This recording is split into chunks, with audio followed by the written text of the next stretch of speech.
once happened.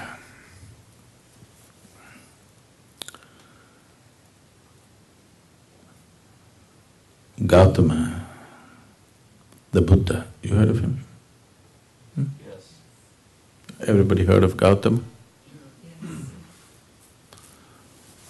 So, Buddha is not his name is Gautama Siddhartha. He became a Buddha. So he is not the only Buddha in the world. There have been thousands of them and there still are.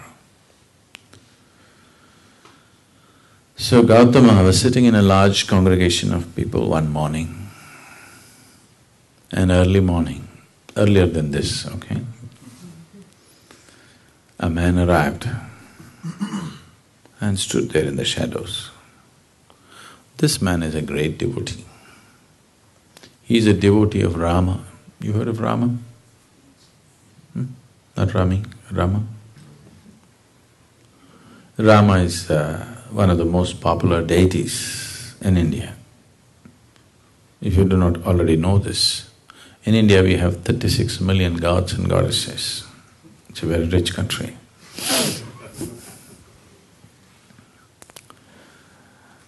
So,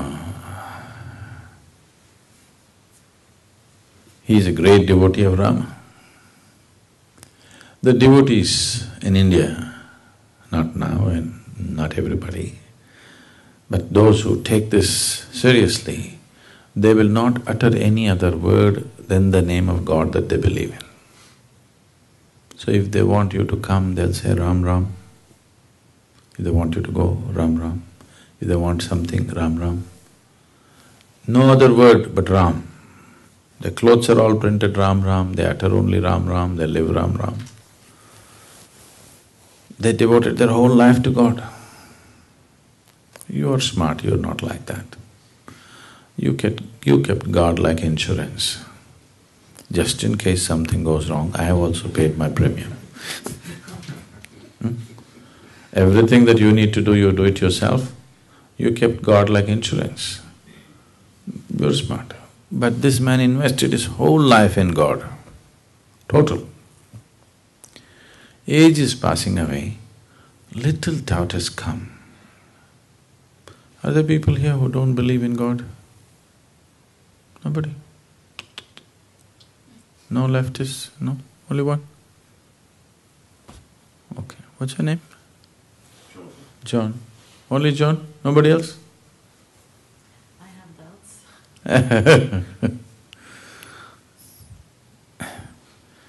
So, little doubt has come. He knows there is God.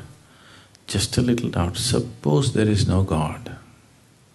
I'm wasting my whole life doing Ram, Ram, Ram. See, this doubt will come to you only if you invest your whole life. You invest just 10 minutes in a week, then you will not get this doubt, it's all right, what's the problem? If you invest your life completely into God, then within 3 days doubt will come. Am I wasting my life just doing this?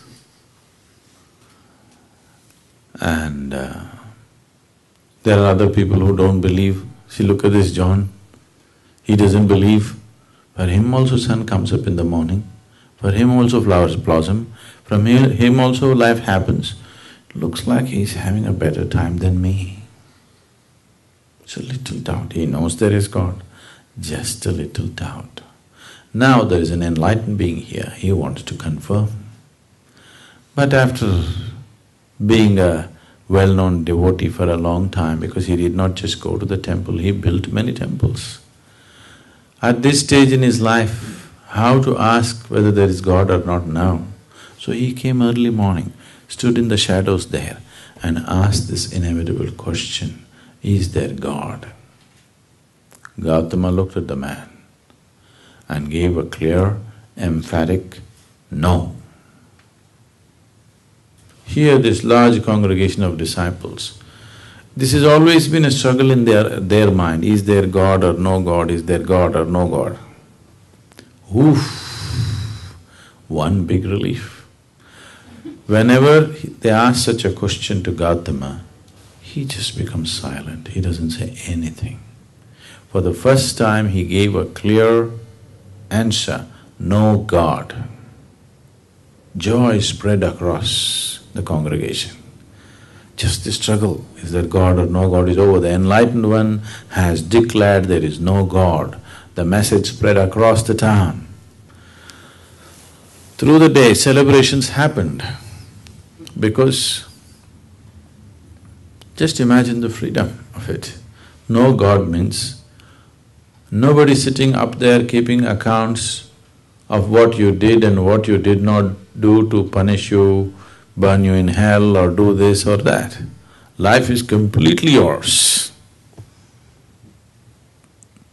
So through the day, celebrations happened. Everybody is in great joy. The evening, once again the congregation is sitting, another man came. He also standing in the shadows. This man is a Charvaka. Charvaka means, in India, there are groups of people who are known as Charvakas. These Charvakas are out and out materialists. They don't believe anything other than what they can see. Probably this is the only culture that allows this. You will see actively missionaries of God going from village to village spreading their God message, and missionaries of no God going from village to village, arguing with people and proving to them how there is no God. Probably this is the only culture that allows that. Anywhere else they would be killed. So if you want, you can spread God, or if you want, you can spread no God. This is true democracy, you know. This has been there like this for thousands of years. People come and set up arguments in the village and they prove to you how there is no God. So this is an expert Charvaka. Whatever kind of believer you are, if you talk to him for 10 minutes, he'll prove to you no God. For thousands of people, he's proved no God, no God, no God. Age is passing, little doubt has come. Suppose there is God. When I go there, will he leave me? And all these believers say that he's got all kinds of torture equipment up there. So because I went about proving to everybody that he doesn't exist, he may torture me much more. He knows there is no God. He's proved to thousands of people there is no God. Just a little doubt. Now there's an enlightened being here, he wants to confirm. So he appeared there in the evening. And he asked the same inevitable question, is there God? Gautama looked at the man and said, yes. Once again turmoil started. Morning he said, no God, they were all really happy. In the evening he says, there is God. So what's the game Gautama is trying to play?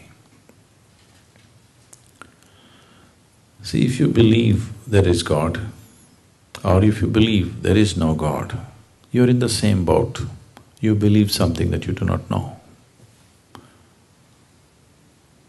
I believe this, you believe that, doesn't make any difference. You can believe whatever you want. Yes? Everybody can believe whatever they want. It need not have anything to do with reality as such. If you say, I do not know, the longing to know will arise within you. If the longing arises, the seeking arises. If the seeking arises, the possibility of knowing exists.